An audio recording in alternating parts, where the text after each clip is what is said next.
But first and foremost, I feel like we have to discuss about the Dolphins, since there is a lot to discuss about with them, especially with the concerning lack of depth, especially at the quarterback position, because it's a rough one out there. Even for someone like me, I'm a big Quinn Ewers guy. Obviously, he played at UT. He's a Texas high school football alum at South Lake Carroll. But man, it's not looking good because I remember reading the reports about, oh, he's struggling, he's doing this, he isn't looking so hot. I'm like, I find it a little bit hard to believe. So I'm like, maybe it's just on a certain like play and whatever, not his day. But yeah, watching that preseason game, watching like the highlights of that, good God, that was awful to watch. Especially that interception he like overthrew by a country mile, and then he's on the injury report now with a groin injury, which I hope it's a groin injury that he's been dealing with, because that was awful. That was an awful throw. Jesus Christ. No, yeah, well, first before I begin, I just want to say, for everybody, welcome back to the show. And I think it's great, that we're entering the fall, because now we don't got to talk strictly about baseball anymore. It's just it's now we got a little bit of everything going on. Thank God for that. So we have way more to talk about. So I want to thank everybody for tuning into today's episode, for this week's episode. And yeah, the Dolphins, I mean, it's been, we're gonna talk about it. It's a very interesting training camp. The Miami Dolphins this season, I think everybody in the football world can agree that there's not much expected of them this season. This is a rebuilding team, with a new regime. John Eric Sullivan as the GM and Jeff Hafley as the head coach. So there's a lot to talk about, a lot of intriguing and exciting tidbits of news to discuss concerning the Dolphins during this part of camp. But yeah, I love how you started right away with the quarterback play. Just that game. We didn't watch. At least I didn't watch the first preseason game against the Commanders because the Marlins were playing, obviously. But yeah, man, I saw that. I saw that throw from Quinn Ewers, and um, that had to be one of the worst throws from any human being I've ever seen in my life. Football or not, like I've seen kids throw baseballs in local parks better than that to each other when playing catch. I mean, that was literally a meatball sub of a pass. That was a hoagie, because not only did he overthrow his man, that ball was just hanging in the air forever. It was it was wobbling in the air, and it got intercepted so easily that it was, you didn't. The guy who picked it off didn't have to break a sweat. It was just a horrible, horrible throw. Quinn Ewers and also Cam Miller too, the third string quarterback. If you look at the numbers for both backups in the first preseason game, they're if you haven't already looked, please don't. It's horrifying. Like, you get scarred for life. I know it's just preseason, but like, my God. But yeah, but other than that, I'm sure we could talk a little bit about Malik Willis and how the first unit played during that first drive, because I went back and I looked at that first drive, and the starters looked pretty good. They looked really, really good in that first drive. Malik Willis definitely impressing as a starter. So no, yeah. So what have you seen from Malik Willis so far? I think he's been great up to this point. Well, I could say, as someone that I'm still very much in the middle with him, I do like the contract for one, but two, I think the the big overall picture that I got with him, he does look the part of a starting quarterback, and it is great to see that the offensive line, for one, the starting offensive line, they look good. I really am impressed by Cade Proctor and Jonah Silvavian. I'm going to keep butchering that guy's name, but he Yeah. looks a little bit better than what he did last year. But obviously, offensive line looks great. The quarterback play, he looks the part. I will say he does look the part. I'm still going to just hold thought until we get deep deeper into the year for the Dolphins. But obviously, one of those I guess incompletions was just Caleb Douglas making a rookie mistake. But he does redeem himself. Speaking of Caleb Douglas, with the insane one-handed catch that honestly, I was impressed. I mean, hey, I wasn't really the biggest Caleb Douglas fan, especially with how high of draft capital they used on him. Also considering who was available, but okay, he's been doing. I didn't think he was gonna be this team's starting one of the starting wide receivers, but he's proven me wrong and a lot of other people wrong that yeah, this guy he might be something special. I mean, maybe a good wide receiver two option, man. Like I'm impressed by Caleb Douglas so far throughout training camp. Yeah, Caleb Douglas. Obviously, I believe I wrote it down.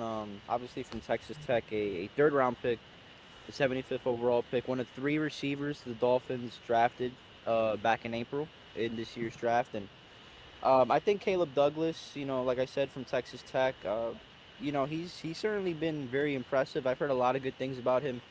Uh, the main thing that I like about Caleb Douglas so far at this point is that he's right away, like he's not wasting any time, and he's building a rapport with Malik Willis. Malik Willis, obviously, he's gonna, his number one target's probably gonna be Malik Washington just because he's been there already for I think 2 3 years, probably longer.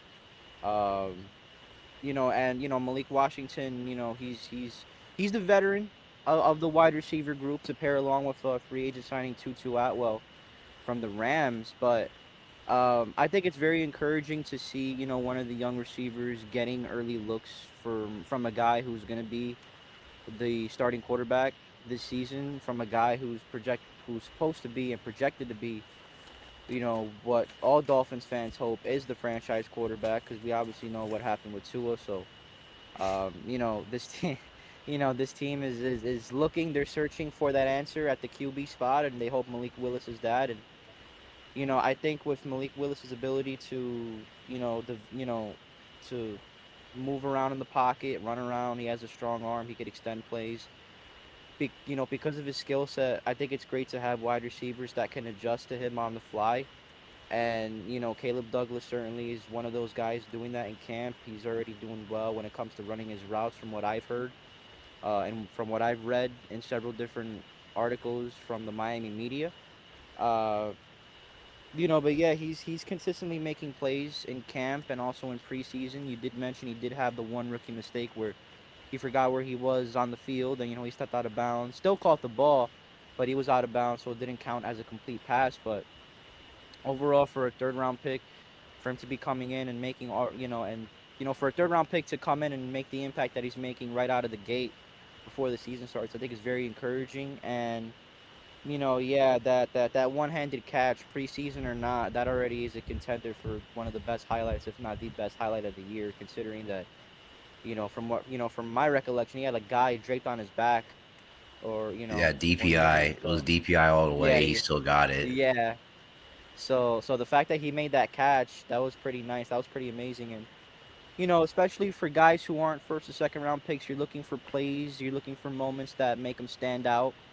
And that's certainly a moment that's going to bode well for Caleb Douglas. Not that he's not going to make the roster, because, well, they spent the third round pick on him and the receiving core is pretty thin. So they need some youngsters to come in and take some snaps and play consistently. But again, the fact that he's making an impact now, um, it's pretty nice to see, and it's really encouraging as well. And then it's not just him, but you also have the other rookies as well. Fifth round pick Kevin Coleman out of Missouri. He's also having a pretty productive camp. He's quietly having a really good camp, and I've heard a lot of good things about him. The coaches really like him. And then Chris Bell, I believe a fifth round pick out of Louisville. He just came off the NFI list, so he's cleared to go back to semi football activity. He's not right now. He's not in 11 on 11 drills just yet, but he's getting some work in. So it'll be interesting to see what Kevin Coleman can keep doing, as well as Chris Bell, and how he can contribute moving forward. Yes, I will add on to Chris Bell. Definitely the guy that I have the most interest in, the most stock in, just because of like, I mean, I've seen some of his stuff in college. I obviously he played last year too, but man, I know he's in the non-contact jersey, the red jersey right now, so he is getting reps out there. But this is more like just no, they can't touch him, so there's that. But interesting thing that Halfley brought up was that he is very hopeful that Bell will be ready for the start of the regular season, at least be ready for the regular season, but he's not really making any promises, which, I'm very much like just say, hey, is he if he can just play however many games it may be, he may play in the start of November, late October, or like mid November. I don't really care as long as, you know, we could see something out of him, just anything, because you can already see, you know, Chris Bell and Caleb Douglas really, they do work together very well, and I'm really just curious to see what he can really do, honestly. Yeah, Chris Bell. Obviously, I think of the three guys, of the three rookie receivers, Chris Bell's obviously the guy that, at least in my, in my experience, he's the guy that I'm most familiar with because obviously he played in the ACC at Louisville. Um, me personally, I think he would have been drafted higher if it wasn't for his injury. Um, I mean, I think he has all the tools, to be a productive wide receiver in the NFL. I love his route running and his ability to catch the ball. His hands are almost like glue. It's amazing how well he's able to catch the ball, at the college level. So yeah, I'm excited to see that he's resuming football activities now, and I'm hopeful. I'm hopeful um that he'll be ready for the start of the regular season. I mean, I'm not expecting him to play in tomorrow's preseason game, the second game against the Giants, because as we just mentioned, he was literally just cleared to go back out on the field. But I think that's something to monitor. He could be back for the third preseason game against the Falcons. So we'll see how that goes. But I'm pretty confident, and I'm hopeful that Halfley can at least find some resolution, and Bell could be ready to start the season. But no, yeah, I think all these rookies, I think these rookies compared with, excuse me, along with you know, Tutu Atwell, Jalen Rager, and Tolbert. I think this group that the Dolphins have. I mean, I'm not going to sit here and say that they're going to be amazing or anything, but they certainly could be one of the most productive wide receiving corps in the NFL if everything goes right for them this year, and if they stay healthy, especially Malik Willis, and if they're able to, get consistent playing time and rotate the guys in and out at a good pace, then I think we could see a really good core here with these receivers. But yeah, three exciting rookies and a couple of veterans. It's very I think out of all the positions, other than linebacker, this is certainly the most interesting position to monitor. No, absolutely. But I guess now we could, I like to talk about the linebackers now because that's the position I played in college. But obviously, the guy that I want to be talking about because he's another Texas native, Red Raider alum, J Rod. Man, this dude's really making a name for himself out here in camp. Him and Dodson, even though Dodson he's got hurt yesterday, but J Rod, dude, I saw that highlight yesterday, man. It put a smile on my face because I know Quinn Ewers is struggling, but hey, man, J Rod being able to climb the ladder and pick off Jackson Jart, that's what I like to see right there. Be able to do something that I mean, it is hard to do. I'm not gonna sit here and say it's an easy thing to do. No, it's a hard thing to do to climb up the ladder right there and get down with the ball right there. I can say that from experience and getting on some of my friends that also played the same position as me for not coming down with the ball like that. But you know, but not only J Rod, but Kyle Lewis, man. I know he's not truly. He's kind of like a mixture of a lot of different things. He could play safety, a big nickel, linebacker, but he's definitely making a name for himself too. I know Halfley wants to use him as the big nickel, role, but you know, I'm honestly just really interested to see how you know, I'm really just impressed by just how many different roles that Kyle Lewis is definitely fulfilling throughout this entire roster right now.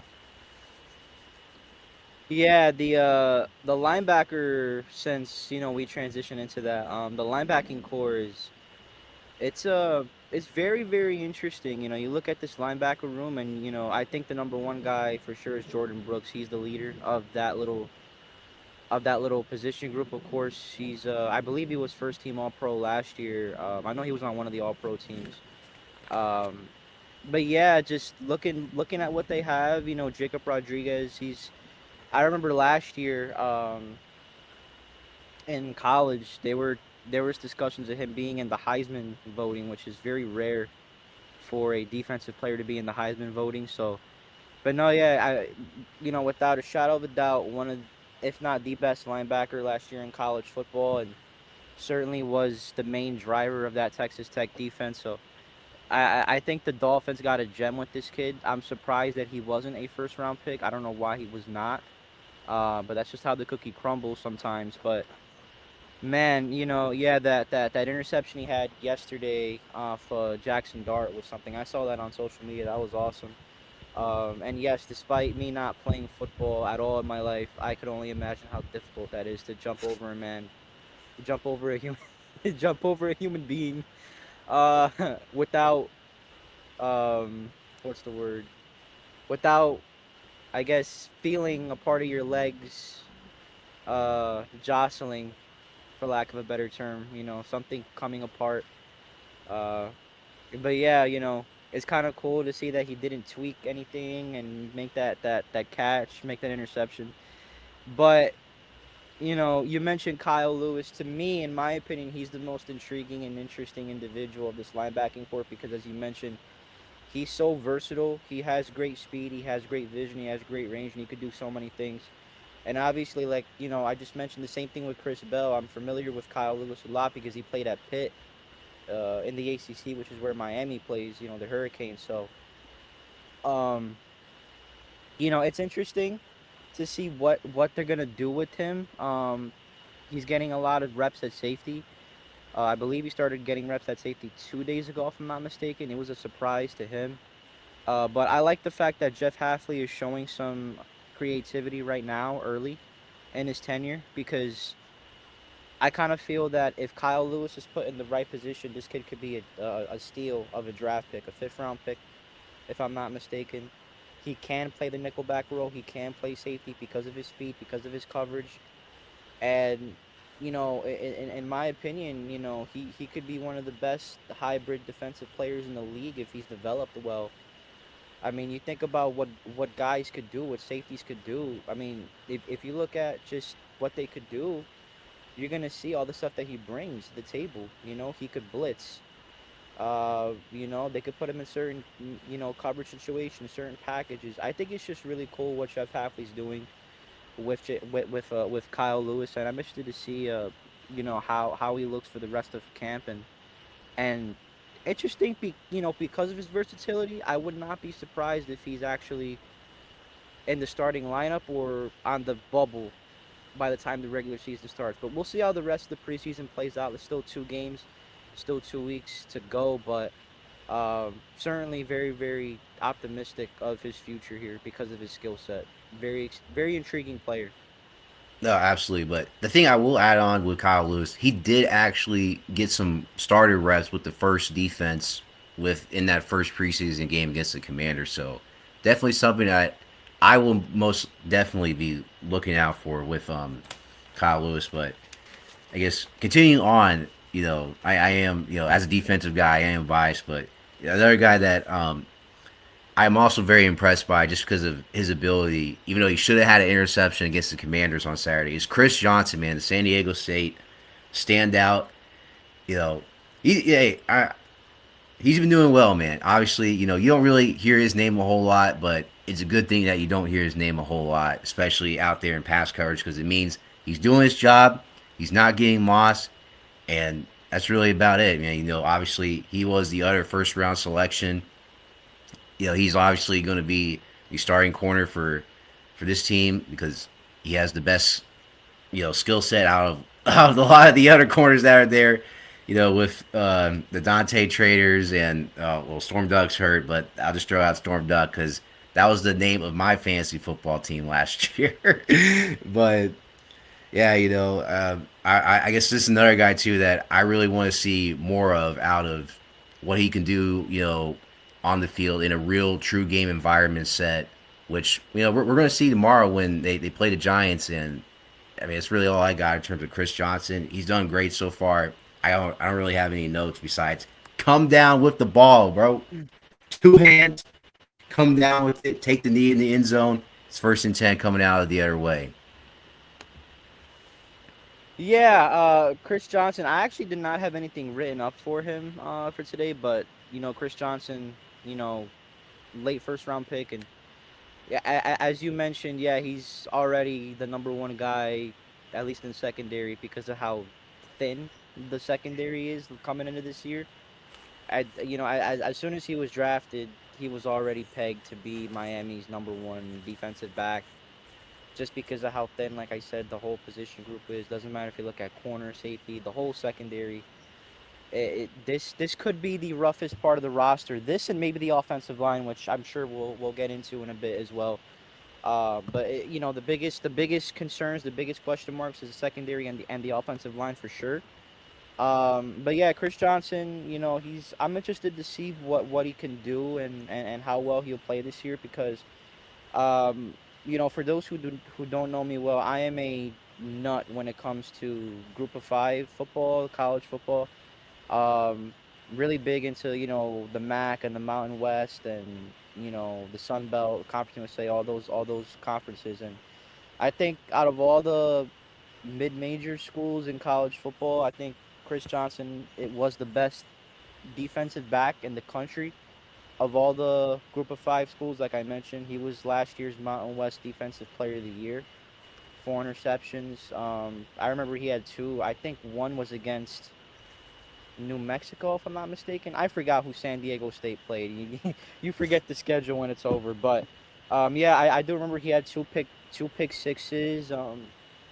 And even for a young player, his coverage skills are off the charts. So he has a lot of potential, and I'm interested to see how well he's gonna play. I know it's a shot in the dark and it's still early, but don't be surprised if this kid's at least in the running for defensive rookie of the year because you're gonna see a lot of balls thrown at him and he's gonna have a lot of opportunities throughout the entire season to make big plays, to break up passes, to get some interceptions, to do well in man-to-man coverage on the outside. So I'm really interested to see. I think out of all the draft picks, he's the one, other than Kyle Lewis, he's the one player, the one draft pick that I'm very keen on watching. Like I want to see him develop this year.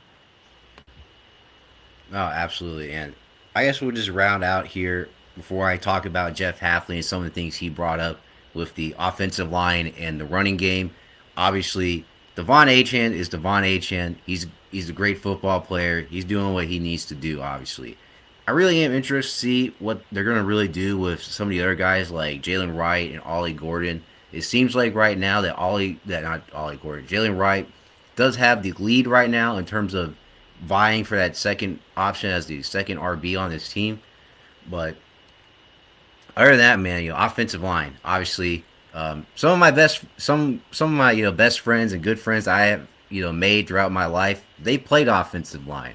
So obviously, I know how important it is, not only for me to be mentioning it, but for me to really talk about it as well in a big way. So shout out to y'all, man. Y'all do a lot of dirty work that goes underappreciated. But the first guy I really want to really highlight here because he's done pretty well so far, especially for a number 12 overall pick.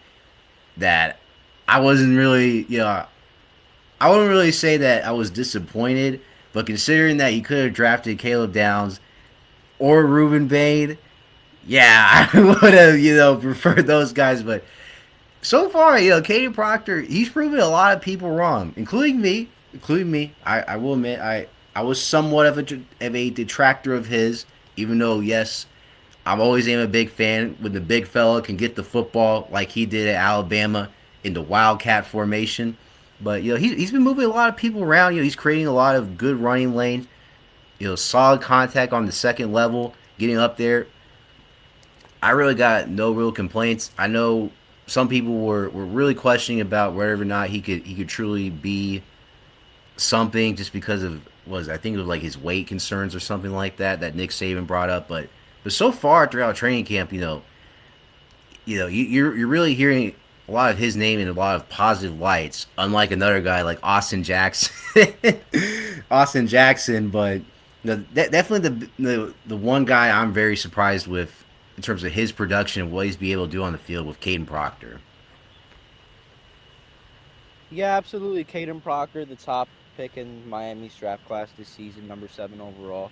Um, I also wanted, I mean, not that I'm a huge Dolphins fan, but um, I was looking at the draft board and I was saying, it would be nice if the Dolphins could get somebody, especially Ruben Bain, keep him in Miami and give the Dolphins a good foundational piece on the defensive line. But I mean, certainly, I mean, you can't go wrong with offensive line either. I mean, you need a good offensive line to protect the quarterback. Without a good offensive line, your offense just can't do anything. It doesn't matter how I always tell people it doesn't matter how well your skill players are, your skill position players are, doesn't matter how good they are. If you don't have an offensive line protect to protect the quarterback to allow you to establish the run game, you're not going to be able to do anything. So I don't mind the Dolphins going with the O-line route, and Caden Proctor certainly one of the best linemen in the country last season at Alabama.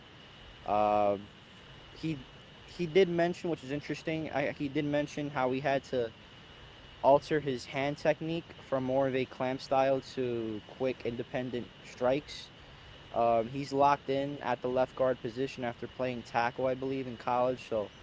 And despite the position change, he's looked really, really good in camp. He's been praised for his veteran-like mentality and his ability to pick up the playbook quickly, which is what you want to hear from a first-round pick, certainly an offensive lineman that you invested so much capital on.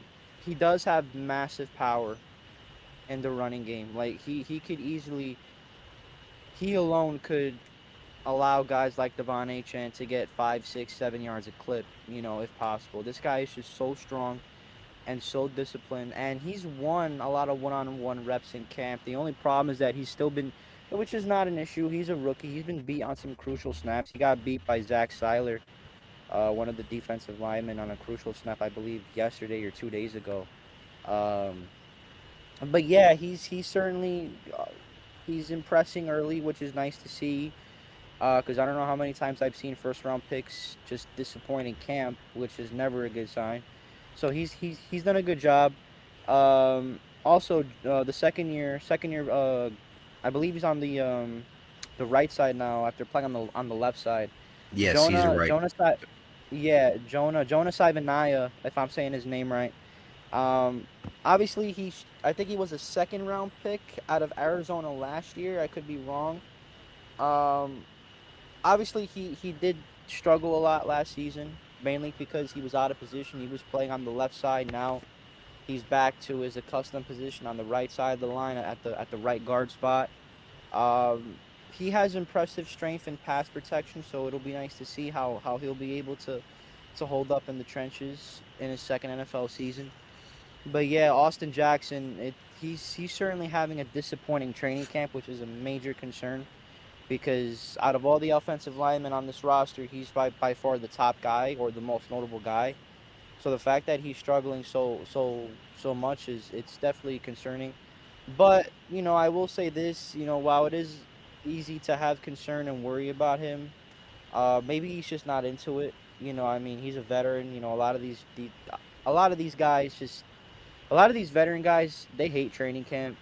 They'll be the first to tell you like they don't like being there. They just want to play. Maybe he's just not fully invested right now. But yeah, it's definitely a concern to see that to see him struggling so much. I hope that he wakes up and I hope that he ends up getting his act together because obviously with He's going to be the main focal point of this offensive line, and if he's down, then it's not going to be pretty at all. It's not. So he has to improve.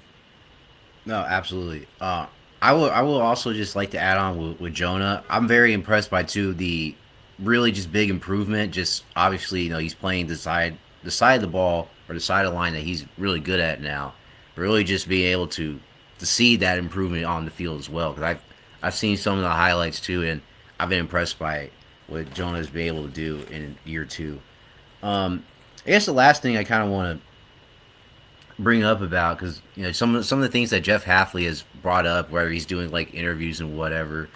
Um, Kind of one of the things that he's really been keen about. Obviously, he values the growth, building, and filling the structures with the pillars and all that. It is great. Like some of the things I really found interesting. He did an interview with SiriusXM like a couple of days ago. You know, telling fans, hey, just watch out for he's watching for the development with a lot of these guys. Obviously, this is a very young team. There's a lot of young guys on this team. J Rod, Michael Taft, Trey Moore, so on and so forth. You know, so you know, that's a really good thing to really hear from, and kind of really want to preach to the fans is watching the development of those guys. Celebrating the small wins despite because this year is going to be rough. This year is going to be very rough. So that's another good thing that you kind of want to hear is telling fans like, hey, you got to celebrate the small victories. Obviously, it is a lot easier to say this now when the record's 0-0, but you still want to hear this stuff when it's eventually going to be like a 1-5, 2-6 type of start to a year. But I guess the last thing I'll bring up here, before we close it out for this section here, is that he really wants the young guys to get better as the season goes on, and for it to be a different product at the end of the year versus how it was at the start of the year. Which that's another just true thing too. Which I know some people brought up the 2019 comparison with this team, as well as they started off just god awful, with the Ravens game and getting blown out of that, and how they looked a lot better towards the back half of the year, which I absolutely agree with that type of comparison. Obviously, yeah, that year, whatever, that was such a long time ago. I forget because I was still in high school then. But the point being is that yes, you want to really see a lot of growth like that with this team, to where obviously the back half they're gonna have to play the Bills, they're gonna have to play the Chargers and all of that. You want to see this team look way different than you probably would are going to see now, with a lot of rookie mistakes, a lot of mental errors, not be able to know certain aspects or play call changes. But that's fine. I'm all for it for right now. Obviously, in the heat of the moment, I'm not gonna like it. But for right now, yeah, I want to see these guys really grow and develop, and really just try to see who's gonna stand out, who's gonna make plays versus who's not. Yeah, exactly. It's not just that. This is a building year. For the Dolphins, this is a building year, and it's definitely gonna be there's gonna be a lot of growing pains. So all Dolphin fans, just be prepared for that. There's gonna be a lot of growing pains this year. You have a young team, and if you look at the way that I saw a post on Instagram from some Dolphins account, but you can kind of see the message that's being sent, at least for this year. I don't know how much money the Dolphins have in dead cap or whatever the case is, but they're paying a lot of guys who are not on this roster anymore. Um, so it they got a lot. They got rid of a lot of guys. Of obviously Jalen Waddle being probably the biggest one, considering he's been here for a long, long, long time. So you can kind of see the direction that the front office and this regime is going towards. They're not looking for quick fixes and quick patches like what Chris Greer did and Mike McDaniel did. Like, they're not doing that. They're looking for longevity and for growth and for something that they could build around for, you know, a good amount of years, a good amount of time. But the main things that you want to see is the growth of these players, but also the culture being built. Because Jeff Halfley emphasized in training camp, he's like, we know that, he's emphasized, like, he knows that the expectations are low for this team. He knows that, and he hinted at that. But he's like, I don't know how you can tell guys, competitive guys, about and talk to them about tanking and being bad and this, that, and the third. So that's very encouraging. Now, of course, every coach has to say that, every coach, but maybe it's just me. I don't know, because I don't know how many coaches have said the same bull crap over and over again over the years, but you could kind of get a sense that he means it. He really wants to build something special here, and he's emphasizing patience, growth, and maturity with this roster, and he's emphasizing a winning culture. He's trying to build a winning culture here in Miami, which is something that this franchise hasn't had in a long time. Especially with Mr. Nerd as our previous head coach. So Mr. Nerd Boy, with the slip and slide and stuff like that in training camps is totally disgusting. But it is what it is. So hopefully, now this, we got a good serious guy in the building. So let's see where this goes. Let's see where this goes. But yeah, definitely the things that you should be concerned about or focusing on if you're a Dolphins fan: development and the growth of a winning culture for sure. Don't worry about wins, worry about the growth of these young players, and worry about the culture that's being built, because that ultimately is what's going to be the precedent to what lays the foundation for a successful organization. No, without a doubt, absolutely. That is well said.